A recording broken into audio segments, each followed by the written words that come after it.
This time I'm preparing a little different doll. I modified her chest piece to add a pair of arms. Before I went any further, I quickly assembled all the parts to see if they work and move properly. This here is in fact a very rare situation when something works just as good as I imagined, and right off the bat on top of that. So now I can safely continue. At this point all the parts are drilled. The last ones are hands and feet. Since these parts are so small, I use a hand drill to have full control over this process. As usual, all the parts are made of polyurethane resin.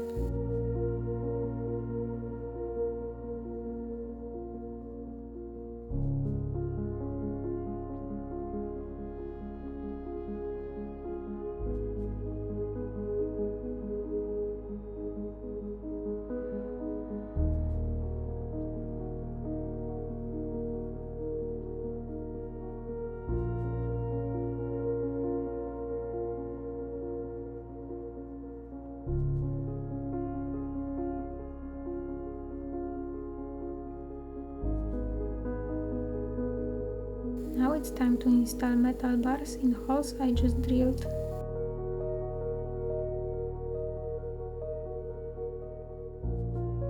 I secure them with express glue.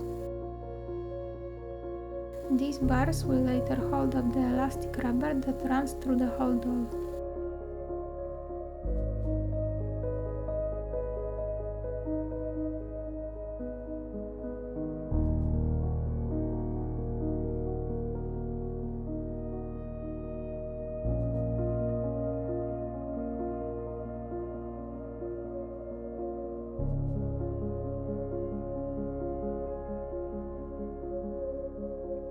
Before I start painting, I draw the pattern with pencil. I don't make it super detailed, I just draw general lines and shapes. For painting, I am using acrylics. Those are my favorite type of paint. They are very versatile and can be anything you want them to be. You can mimic oil paint as well as watercolors. So for many years I only stick to those. They also dry very quickly, which is an advantage when working on such tiny parts. I don't smudge the lines.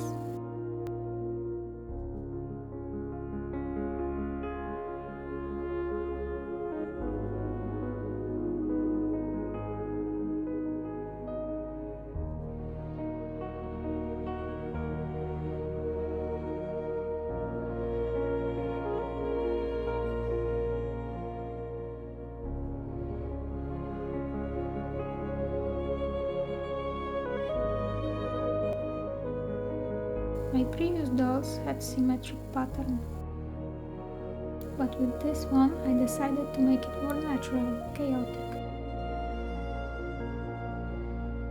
It is a strange thing about us humans that we always try to make things even, symmetrical. We strive for perfection. Yet when we see it, we perceive it as fake, unnatural. Subconsciously we are drawn to chaos. Because life is chaos, we are chaos. Yet we try very hard to be different, to be everything what we are not. Perfect and organized, having everything under control. Creating gives me a lot of time to think about such things, to notice the pressure I am putting on myself every day, and learn to change. It teaches that not everything is under my control, despite my best efforts.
Now all parts are covered in pattern.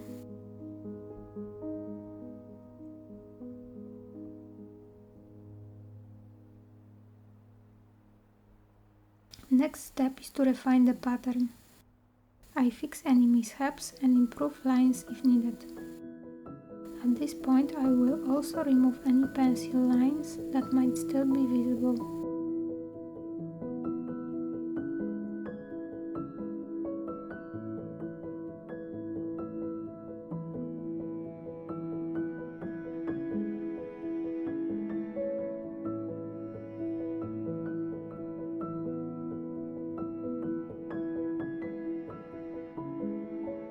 Now I will add some golden accents.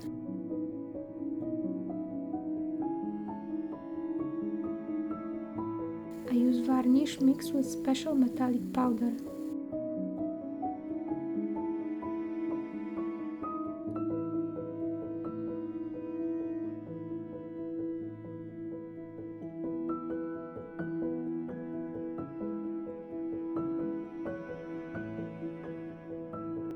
Normally, in my big dolls, I don't use golden paint for these accents. I use real golden metal leaves and fuse them into resin. It looks the best, nothing can top that effect. But with my miniature dolls I can do that because parts are very tiny and I also make my molds differently this time. So it is impossible to reach to some segments inside molds.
I covered all parts with varnish and added lining to some joints. Now they are all ready to be assembled.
doll is so small that most of the time my hands cover everything, but you have to forgive me that. That's why I also don't have a footage showing making of the headdress. I have to be very close to it and focused to see what I'm doing, so it is hard to record it without my head in the way. But you will see finished headdress in the end result footage in just a moment.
Bye.